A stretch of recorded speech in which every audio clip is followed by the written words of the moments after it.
थांबा, फक्त एक क्षण थांबा. तुम्ही कधी विचार केला आहे का, आपल्या आयुष्यात जे काही घडतं ते सगळं आधीच ठरलेलं असतं का? की आपणच आपल्या भाग्याचे लेखक आहोत?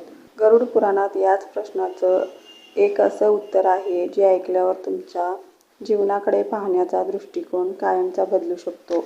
नमस्कार, अमरकथा या आपल्या चॅनेलवर तुमचं मनापासून स्वागत आहे. व्हिडिओ सुरू करण्यापूर्वी भगवंताच्या चरणी मनापासून नमस्कार करा आणि कमेंटमध्ये नक्की लिहा जय श्रीकृष्ण. तुमची ही श्रद्धा या प्रवासाला आणखी पवित्र करेल. गरुड पुराणानुसार आत्मा कधी मरत नाही, ती फक्त शरीर बदलते. जसं आपण जुने कपडे काढून नवीन घालतो, तसंच आत्मा एक शरीर सोडून दुसरं धारण करते. पण इथे एक गूढ सत्य आहे. आपले प्रत्येक विचार, प्रत्येक इच्छा आणि प्रत्येक कर्म आत्म्यावर कोरले जातात आणि हाच ठरतो आपला पुढचा जन्म कसा असेल, कुठल्या घरात जन्म होईल, आई वडील कसे असतील, जीवनात सुख जास्त की दुःख, हे सगळं आपल्या पूर्वजन्मातील कर्मावर ठरतं. पण इथेच एक मोठा प्रश्न उभा राहतो. जर सगळं आधीच ठरलेलं असेल, मग आपल्या प्रयत्नांचा काय उपयोग? गरुड पुराण याचं अत्यंत सुंदर उत्तर देतं. भाग्य हे बीज आहे आणि कर्म हे पाणी आहे. बीज कसंही असलं, पण योग्य कर्म केलं तर ते वटवृक्ष बनू शकतं. मनुष्य एकाच वेळी दोन गोष्टी करतो. तो त्याच्या जुन्या कर्मांचं फळ भोगतो आणि नवीन भाग्यही लिहितो. म्हणूनच दोन भावंडांचं जीवनही वेगळं असतं. गरुड पुराण सांगतं, मनुष्य जन्म हा सर्वात मौल्यवान आहे. कारण देवयोनी फक्त भोग, पशुयोनी फक्त भोग, पण मानव कर्म बदलण्याची शक्ती.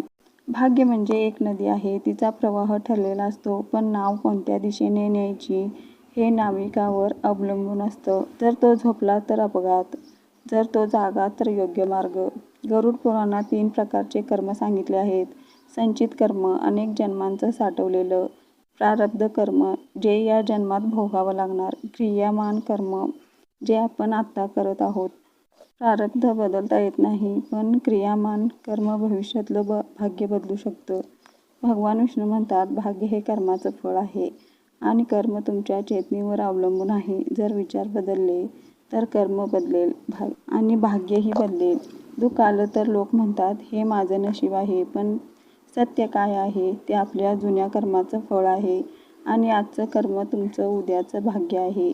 म्हणून प्रश्न हा नाही की जन्माआधी काय ठरलं होतं. प्रश्न हा आहे, तुम्ही आज काय लिहित आहात?